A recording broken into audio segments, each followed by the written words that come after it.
lies. Welcome back to BodyBags. This is week number 427. I'll be your host, Jason from Horrific Nightmares, and today we're going to be talking about Brainstorm, a movie that really no one ever talks about. Now, Brainstorm is a 1983 film which runs approximately 106 minutes and is directed by Douglas Trumbull. He was responsible for Silent Running and a bunch of shorts. This stars Christopher Walken as Michael Brace.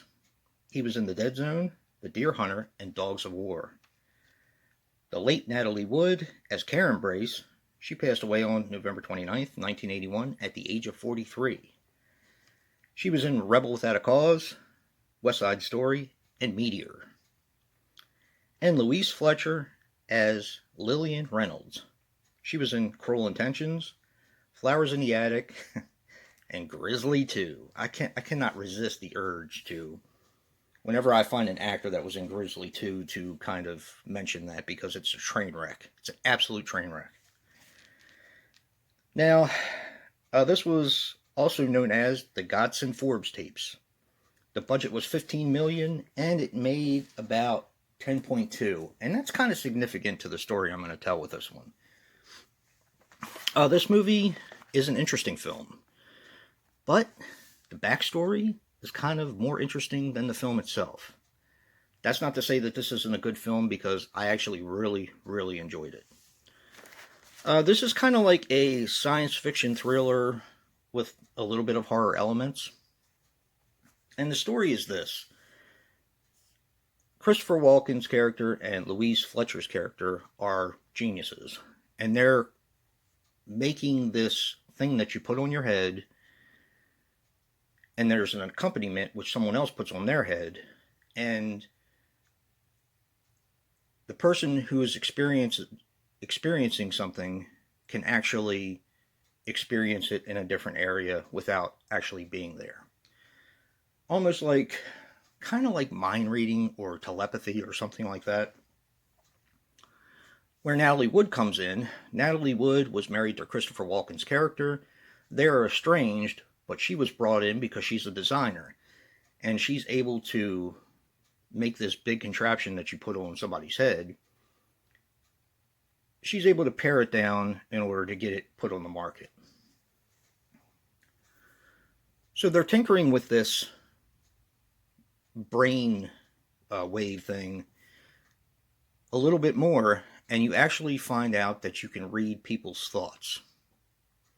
Well, now the government wants in.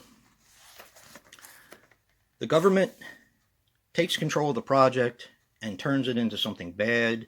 They want to give soldiers, how did they put it? They want to expand their brains and make them better soldiers. But really what they want to do is put it in so people can spy on other people. I mean, let's be honest. Okay, that's basically the story in a nutshell. This is a very interesting movie. Now, Natalie Wood passed away in 1981, yet this wasn't released until 1983. Well, there's a reason for that. They tried to get the movie stopped from being released, and since Natalie Wood passed away, they tried a loophole in order to collect insurance money on the film. Well, because she died before it was finished. Well, Douglas Trumbull had a part in his contract that said if he was able to finish the film, or if he felt like the film could have been completed, that he would have that option to be able to complete the film.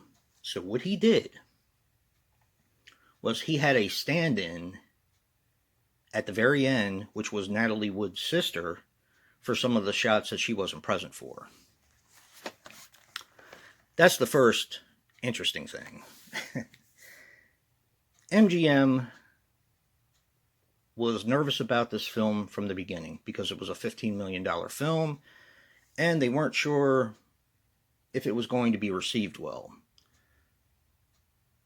At the very end, when Douglas Trumbull had to do more post-production, he asked for another $2.3 million. Well, MGM started shopping the movie around to see if anyone wanted to pick it up because, like I said, they were nervous about the cost of the film. Now, the overall cost was 15 million, so this had to have been like 11 or 12 million into it. And then he asked for more money after that. Well, MGM had to make a decision whether to basically keep the movie or to sell it out and take a loss. They kept the film and it made $10.2 million. So technically it's considered a failure. But that's not even the most interesting part of the story. The most interesting part of the story is Natalie Wood died in 1981, as I said before. And this film was shelved for 2 years. Apparently, I remember hearing about this and how everyone was shocked in 1981 that she had died, and there was a boat mishap with her and Robert Vaughn, who was her husband at the time. A lot of people think that he killed her. I don't really know, but here's an interesting thing to think about. Apparently, her and Christopher Walken were having an affair while they were on set. And from what I understand, Douglas Trumbull completely ignored it and didn't want any part of it. But one of the things that people had said was when they went in to get Christopher Walken to come on set, he and Natalie would be in there having sex. And he would basically say, we'll get out there when we get out there. So this affair pretty much superseded the film. And everybody in Hollywood knew about it. And, of course, Robert Vaughn knew about it as well. So it's very interesting to think what might have happened on that boat with Natalie Wood, which is such a shame. She was so pretty. There's also a couple of stories about how at the time she was 25 pounds overweight when they first cast her in the film. She had to go on this crash diet. But then at the end of the film started gaining the weight back from alcohol abuse, which wasn't how she died. She died from an accident on the boat, which they said she was drunk and she fell over. I don't know if that's true. It's not my game to call, but it just makes you wonder, how much this affair with Christopher Walken had to do with this film. But yeah, I'm babbling. Very good film, very underrated film. It is a little dated now, and the concepts behind this whole reading people's thoughts and the science behind it are kind of but it's a very interesting film with a very, really cool backstory. Now this, of course, is the MGM flip cover, the VHS. This is available on DVD, and I think it's available on Blu-ray, if I'm not mistaken. Definitely check this one out. It's a really good film. I definitely recommend it. And if you like what you see in here, hit that like button and subscribe. And until next time, peace.